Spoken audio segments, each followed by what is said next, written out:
Takot ang lalaki sa babaeng independent dahil, number 1, dahil hindi nila kayang kontrolin.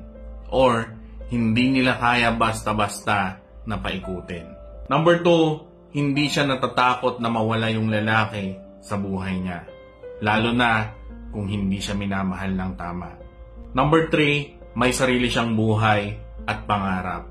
Hindi iikot yung mundo niya sa lalaki. Number 4, hindi siya umaasa. May sarili siyang diskarte. At kayang-kaya niyang gawin kung ano yung mga bagay na nagpapasaya sa kanya. Number 5, alam niya kung ano ang halaga niya.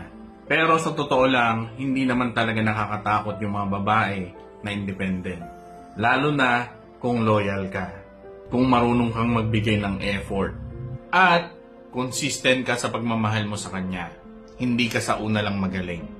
Pero kung hindi mo kaya yung mga yan, natural, matatakot ka talaga.